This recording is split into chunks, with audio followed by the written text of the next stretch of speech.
হোলির দিন সকালে শুরুটা ঠিক এইভাবেই হয়েছিল। Everyone, welcome back to my another video. আশা করছি আপনারা সকলে খুব ভালো আছেন আর আমিও খুব ভালো আছি। সবাইকে জানাই হ্যাপি হোলি। তো এখন আমি প্রিয় মানুষটার হাত থেকে রং মেখে চলে এসেছি, দেখতে পাচ্ছি পুরো ভূত করে দিয়েছে। এবার খাবো, তারপরে শুরু হবে আসল হোলি। তো পুরো ভিডিওটা দেখতে থাকো, একদম স্কিপ করো না। আশা করছি তোমাদের খুব ভালো লাগবে। আর বিশেষ করে যারা মেয়েরা নোজ পিন কিংবা নোজ রিং, ইয়াররিংস এইসব পরে হোলি খেলো, অবশ্যই এইসব জিনিসগুলো খুলে রেখে তারপর হোলি খেলো। কারণ জানো, রং মাখালে মুখের মধ্যে আমাদের নোজ পিন যেহেতু থাকে, আটকে যাওয়ার একটা সম্ভাবনা থাকে, ঘেঁটে যাওয়া। দেখা যাক কতটা কি আমি নিজে ভিডিও করতে পারি এত কিছুর মধ্যে। তো ভিডিওগুলো দেখতে থাকো, ঠিক আছে? তো এখন আমি ছাদে এসেছি। ছাদে আমি গাঁদা ফুল তুলবো আমার মায়ের হাতে বসানো গাঁদা গাছ থেকে। তারপরে সেই গাঁদা ফুলগুলো দিয়ে মালা গাঁথবো। কালার, এই একটাই অরেঞ্জ কালার আর এই দুটো হচ্ছে ইয়েলো কালার। এই ফুলগুলো তুলে নেবো, কারণ এই ফুলগুলো নষ্ট হয়ে যাচ্ছে। এমনিতেও এই সিজন শেষ হয়ে এসছে।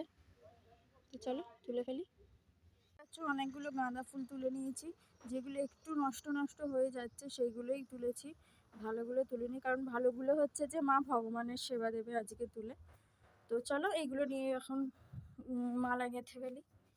তো দেখতে পাচ্ছ 5টা ফুল দিয়ে এইটুখানটি ছোট্ট মালা হয়েছে। তো এটা তো আর মাথায় দেবো ভেবেছিলাম, কিন্তু মাথায় খুব একটা ভালো লাগছে না, তাই এটা হাতে ভেসলেট করব। তো আমার খাওয়া দাওয়া হয়ে গেছে, মা আমাকে খাইয়ে দিয়েছে, কারণ আমার মাথার মুখে প্রচণ্ড আবির।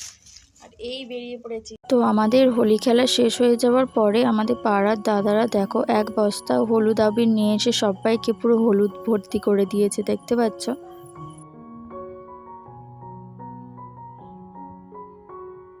আর হোলি খেলার শেষে আমি স্নান করে ভগবানের সেবা দিয়েছিলাম এইভাবে। আর হোলির দিন যেহেতু, তাই মট আর ফুটকড়াই দিয়েই সেবা দিয়েছিলাম ভগবানকে। হ্যালো এভরিওয়ান, তো আমি রং খেলে স্নান করে ঘুমিয়ে পড়েছিলাম আর এখন প্রায় সন্ধে হয়ে গেছে।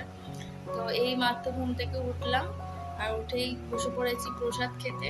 তো পাশের বাড়ি একটা বড় মা আমাদের প্রসাদ দিয়ে গেছিলো, তো আমি সেটাই সন্ধ্যাবেলা খাচ্ছিলাম। আর প্রসাদ খাওয়ার পর দেখতে পেলাম এই দেখো বাচ্চারা ঘিটু গাইতে বেরিয়েছে। আর এই যে দেখতে পাচ্ছ, এরা হচ্ছে আমাদের পাড়ার মেয়ে। এরা কিন্তু অনেক বড়, কিন্তু তবুও এরা মজা করে আনন্দ করে ঘিটু গাইতে বেরোয়। তো এর আগের বারে আমিও বেরিয়েছিলাম এদের সাথে, ভীষণ মজা করেছি। তো হোলির দিন সকালে আমরা ঠিক এইভাবেই ফটোশ্যুট করেছিলাম। আর ভিডিও আমি সেইভাবে করতে পারিনি হোলিতে রং মাখার সময়। তো যার ফোনে ভিডিওগুলো ছিল তার ফোনে কিছু প্রবলেমের জন্য আমাকে ভিডিওগুলো সেন্ড করতে পারেনি, তাই তোমাদের জন্য এই ফটোগুলোই রইলো।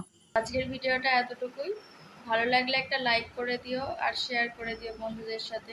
দেখা হচ্ছে নেক্সট ভিডিও, ততক্ষণের জন্য বাই বাই।